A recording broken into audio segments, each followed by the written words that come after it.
I got a call from admissions. We received your withdrawal. I said, I never withdrew. I turned to my husband. He said, I did it for us. He meant for him. I'm 29F, he's 32M. We're in Denver, in a little brick bungalow off Colfax where the snow melts fast and the neighbor's dog howls when the ice cream truck plays Pop Goes the Weasel. I got into grad school, not just any program, the one. A 2-year, fully funded master's in public policy at a university in D.C. that had been my ridiculous Google Maps daydream since undergrad. My name on their acceptance letter looked wrong, like when you see yourself from a weird angle. I cried on the kitchen floor while the dishwasher sloshed, and my husband, Aaron, lifted me like I weighed grief and not a person. We married young, 24 and 27. He's an electrician. I work for a local nonprofit doing grant writing and data that makes people's eyes glaze. We met in line at a food truck at Civic Center Eatery when he let me cut because my badge said Rising Leaders, and he thought that was funny. He's the good one in a group text guy, the person who shows up with an extension cord and duct tape like Boy Scouts for adults. We applied to programs last fall with a plan we built over cheap tacos and Google Sheets. He can transfer with his union. I'll do 2 years. We'll be broke and giddy and live in an apartment where the kitchen is more suggestion than room. We talked about timing, money, whether I'd be nauseous on the metro like I am in Ubers. Yes, we banked his overtime. We practiced being people who change zip codes without the world cracking. Small local sentence, we celebrated the acceptance with breakfast burritos from a place on Colfax that should be as good as it is green chili that feels like medicine. I deferred a year once already. Last spring, my dad had a stroke. I stayed. Aaron said that's the right thing and rubbed my back in the hospital room while my mom wrote questions in a notebook, like she was studying for a test she never wanted to take. My dad recovered slowly, crookedly, hilariously. He learned to swear again with gusto. The deferral felt like adulthood, like a baton passed back. This year, it was our turn to run.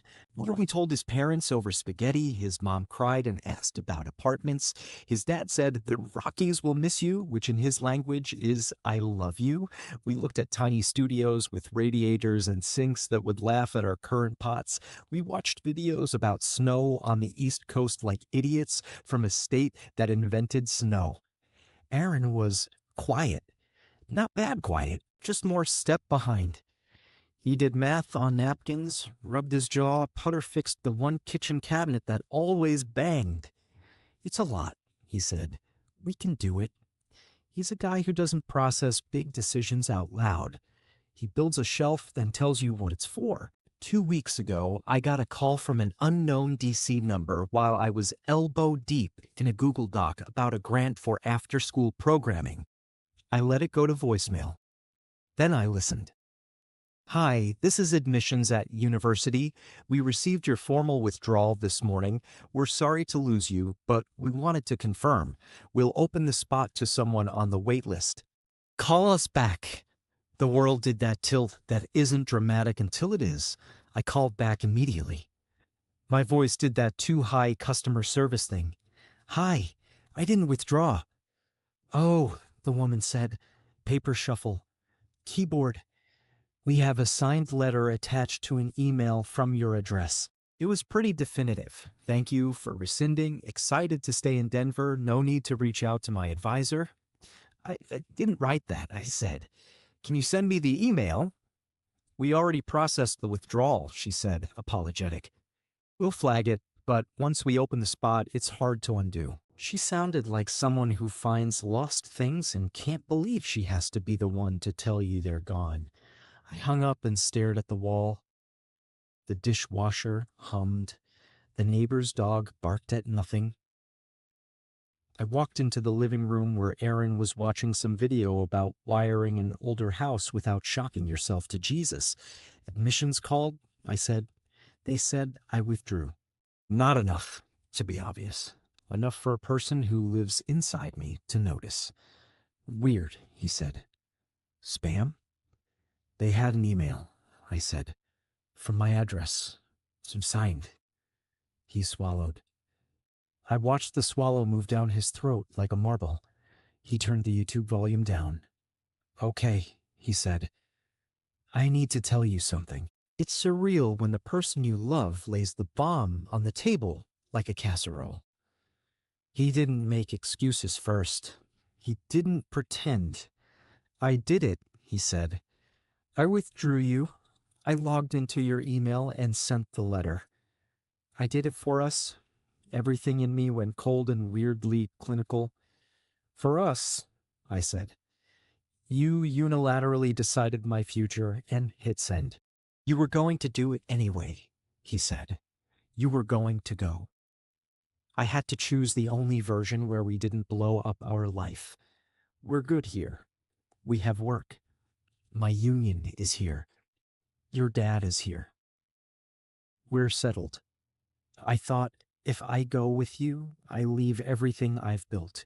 If you go without me, he swallowed. We break. I chose us. You chose not to have a hard conversation. You stole my yes or no. He looked at me like that would change the shape of this. I'm sorry. Show me the email, I said. He turned his laptop. There it was, my inbox, my sent folder. The email drafted in a tone I use, signed with my name. He'd guessed my password. It wasn't hard. I reuse, I know. Roast me, logged in from his browser, attached a letter in a Word template with my signature pasted in from an old PDF.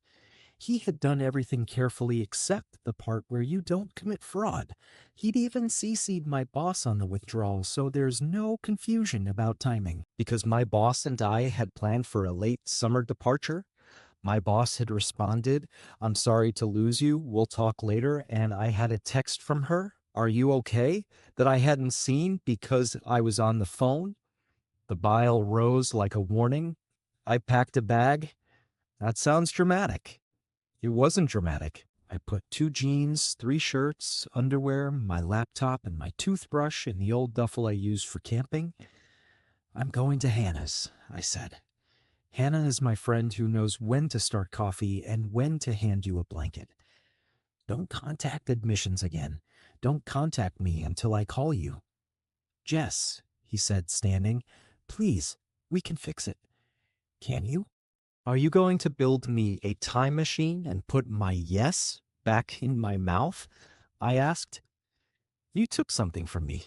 I don't know if I can love the person who did that.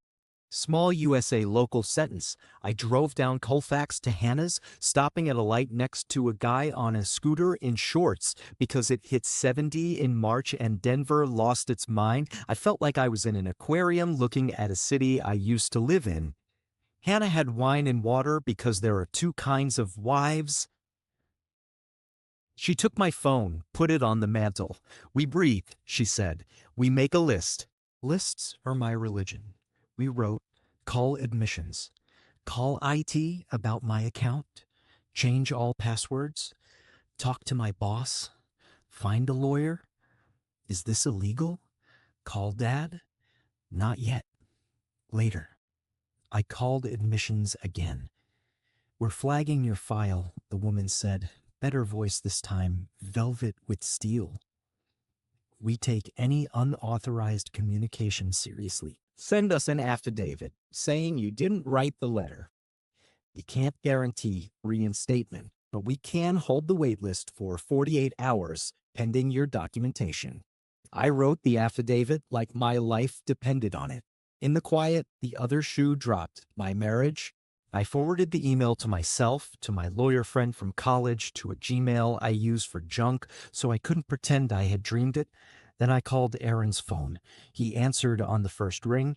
I sent an affidavit, I said. Don't contact them. Okay, he said, small. Jess, please, I also need you to send your apology to my boss, I said. She thinks I withdrew because she was CC'd? He was silent.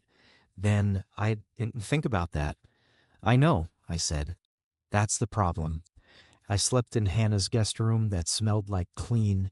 I dreamed about walking down a hallway and opening doors that led to rooms I used to live in to find someone else's furniture. In the morning, I called my boss. She answered like the friend she is. I didn't withdraw, I said. Aaron did it. She swore softly. Do you need me to write a letter for admissions? She asked. I'll do it. And also, are you safe? Yes, I said. No violence. Just the kind that doesn't leave marks. She wrote a letter so clean it made me cry, dated, signed on letterhead. Jess has been an exemplary employee. She never indicated withdrawing. She was shocked by the information relayed. We support her appeal. People always talk about the people who sit by you in the hospital. They don't talk about the people who sit by you at your desk. Admissions responded by noon. We are convening the committee for an emergency review, the email said. We will call by end of day. Small Denver sentence. I walked to tattered cover to keep from hovering over my phone, and a teenager in a vintage Nuggets jacket told me my boots were sick, which made me feel like a woman living someone else's life. At 4:13 p.m., my phone rang. We reinstated you, the director said. We also flagged your record for a note. Any communication must be verified verbally with you. I'm sorry you had a rough day. I sat on the curb and cried like the asphalt would catch the parts of me and put them back. I called my mom, told her everything, sat through her "your father doesn't need this blood pressure spike," and then her "I'm coming over," even though she lives 40 minutes away, because moms drive like that. Aaron texted, "Can we talk?" I said, "Not yet." He wrote, "I'll send the apology to your boss." Gus sent. I said nothing. He wrote, "I'm so sorry, Jess." I said nothing again because there's not a translation for "you broke something you don't get to fix with an email." He sent a photo of my key on the hall table. Back when we moved in, we knew a guy who got his heart broken and his wife threw his stuff on the lawn. We made a pact not to be those people. Seeing the key was worse. In the days that followed, the story complicated in all the ways it always does. It wasn't just the withdrawal. It was a pattern of small decisions where he was the only voter. In January, a recruiter called me about a part-time remote gig. The email never resurfaced after I told Aaron at dinner, like sharing good news. He confessed he deleted it from my inbox because we were crazy enough already. In December, he forgot to give me the mail for 2 weeks, and the letter from the university offering an early placement program arrived after the RSVP deadline. He said he put it on the microwave and it slid behind the toaster. He's done that with electric bills before. I believed him then. I see it now. He admitted he logged into my email a handful of times to keep track of schedule things while you were at the hospital with your dad, then never logged out of the habit. Hannah said, "He's been parenting you," and I hated how right she was. I moved in with her for a week. Aaron texted me pictures of dinner like you would to a friend. He left my favorite hoodie in a bag on the porch because he knows what happens when you try to be sweet while the person you love is choosing to not scream. He emailed my boss that apology. She forwarded it to me. He used I statements. He wrote, "I jeopardized my wife's career and our trust. I will not contact you about her work again." It was strangely bureaucratic and deeply human. He asked for counseling. I said yes. He found someone in 5 Points with a soft couch and a bookshelf of the same 5 titles everyone has when they are helping you not light things on fire, Hold Me Tight, Attached, The 7 Principles. We went. The counselor asked him why he thought he was the one who had to protect us. He said, "My dad left when I was 8. I learned to make decisions before anyone asked me to." He looked at me. I said, "I want the sky sometimes." He nodded like the person who built the roof didn't consider rain. We told his parents. His mom cried the way women like her cry, quiet and constant, moving around the kitchen, wiping counters that were already clean. His dad put his hand on Aaron's shoulder and said, "You don't get to decide what someone can carry." My dad, God bless him, said, "So, You go. You be the person we raised. You send us pictures of buildings. And my mom rolled her eyes and said, policies, Rick. And that was their way of saying, we love you. Pack sweaters. It's updates. Update 1, 1 week later, admissions reinstated me. They sent me a schedule, a housing list, a link to a Zoom welcome session. I cried at a PDF with little rectangles. The program director called me herself and said, we can connect you with campus resources. This sounds like a lot in that human way. Erin read books, washed dishes, went to counseling, resisted writing me paragraphs at midnight. I drafted a separation agreement with a lawyer that read like a pamphlet no one wants to write. Who sleeps where, who pays what happens if the person left behind decides to sublet and bars the other from showing the place, what happens with the cat. Adults are the worst, and sometimes the best. Small Colorado sentence. I sat on a bench at Cheeseman Park and watched people drag their dogs' paws through the grass for the first time after a snow melt, and for 10 minutes I felt like a person, not a case. Update 2, 3 weeks later we had one of those kitchen conversations that feels like a court date. Erin said, I want you to go to DC. I'll follow a year later, after the project I'm on. We'll try long distance. He said, or we'll separate now and I'll sell the truck and you'll move into an apartment with a roommate named Hannah 2.0 in a neighborhood that smells like trash in summer and hope in spring. He said, I will not fight you. I said, if I go as a person who is married to someone who trusts me to hold our life with him, not as someone strapped into his car seat. We decided to separate now and revisit when I'm settled. He cried once loudly in the laundry room where, for once, the banging was a person. He made a Google Doc called DC Plans and shared it with me. It had columns, not emotionally significant columns. Task columns, sublet, movers, cat, post office change of address, check freezer for ancient Trader Joe's meals. He is who he is, a man who organizes even as the floor shifts. Update 3, 1 month later, I moved. Not to DC yet. To a studio in Capitol Hill with a bathroom window that sticks. Erin put my bed together. I wanted to tell him to go.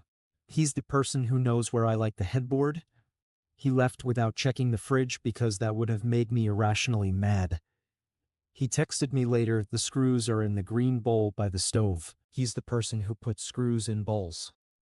Maybe that's what staying together is, 80% screw bowls, 20% not committing fraud.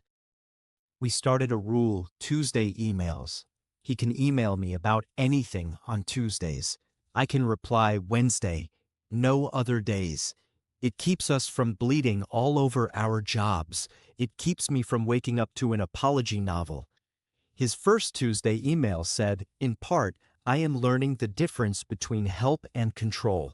I am trying to build a muscle I don't have. Small USA local sentence. I got a slice at Blue Pan and ate it standing up, folding the cheese with my thumb like I was someone who lives inside my own life. Update 4, 2 months later, my dad had a follow-up. He's okay. He says okay like he says lawnmower, 2 words that could be worse. He asked if Erin came to the appointment. I said no. He nodded like that was a thing he didn't get to fix. Admissions sent me an email with Welcome Day Zoom in the subject. It felt like a hyperlink out of one life into another. I logged in. A professor with a bow tie and a voice that could sell you a better light bulb talked about cohort and impact and the work. I wanted to climb through the screen. I also wanted to hide behind it. Erin watched from the couch at his place. He told me in the Tuesday email he Googled how to do DC union transfer. He joined a Facebook group for spouses of students because he is both earnest and a cliche. Update 5, 3 months later, his mom called me to say she's mad at both of us for different reasons. She said he loves you like a person who grips too hard. You love him like a person who stands back. There's a middle. She brought me a lasagna and a plant I'm going to kill. She hugged me hard and whispered, go make the world better because moms are propaganda machines for their daughters. Aaron had one setback. He saw a job posting in DC that was perfect and applied without telling me, then stopped himself before the interview because that would be doing it again, the choosing. He confessed in the Tuesday email, and I did not explode. I said, "You told on yourself." He said, "That's progress." Maybe it is. Small Denver sentence. I watched a guy ski down a tiny patch of leftover snow on Ruby Hill while wearing jorts. I think he's my guardian angel. Update 6. 4 months later, I left. 2 suitcases, 1 cat, a backpack with snacks like I was 7. My mom cried at the airport. Aaron drove me and didn't park. I hugged him on the curb because we're not monsters and we're not statues. He handed me a Ziploc bag of screws and small things he thought I'd need because he is the Ziploc bag of small things. On the plane, I stared out the window and thought about who I used to be when I thought you could bubble wrap people you love and call it care. In DC, the humidity hugged me like an ant. I lifted to a basement apartment with a low ceiling that will hold my dreams and my hair and not much else. He texted, "You there?" I texted, "Yes."